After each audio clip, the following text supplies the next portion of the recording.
So today I'm going to show you how to make two different styles of baseboard. This one and one that is even easier than this. And you can do it in your garage. Now at the end of the video, I'm going to be uncovering the cost of these baseboards. And to be honest, when I did the costing, I was shocked. Okay, so this is the sort of standard cheapy baseboard that you can buy from Home Depot. So I'm going to be using 5/8 or 16 millimeters. And the reason that we go for that sort of thickness is because if you want to put any sort of decent molding on your baseboard, then you need a thicker baseboard. These are just too thin. By the time you've put a molding on there, there's nothing left of the top of the baseboard. I want to share a quick tip that is going to save you a whole lot of trouble. Always keep an offcut as a sample to set up your blade. But there's a trick to this. Move your fence up so that it is just touching, and you'll get a perfect match every single time. Okay, so now you can just go ahead and rip down as many pieces as you need. Also cut mine roughly to size or slightly oversized just to make it a little easier when I router or cut the 45-degree angle on the saw, as you'll see. If you're a bit nervous of using your hands like I'm doing, then use a push block.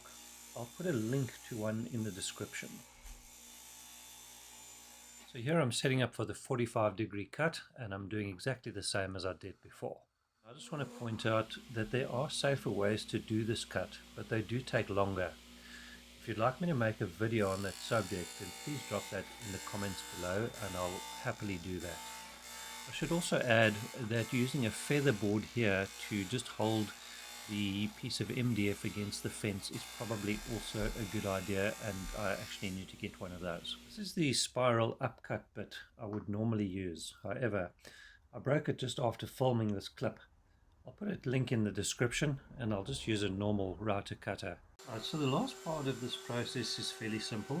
I used my sample piece once again just to line the cutter up with the groove in the baseboard, and then just simply pushed it through the router cutter fairly slowly.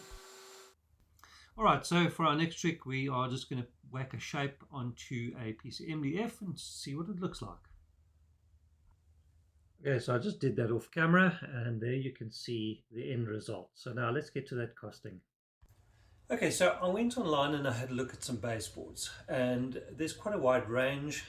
They range from about $4.50 to $12.50 per foot.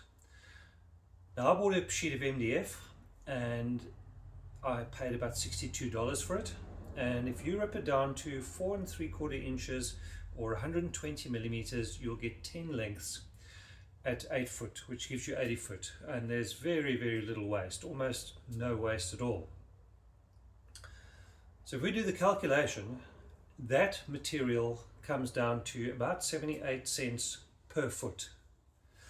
Now granted, there's no primer on the baseboard, there's no labor on the baseboard, but that is a massive difference. So the question I want to leave you with is, now that you know what the cost is and you know what is involved, would you make your own baseboards?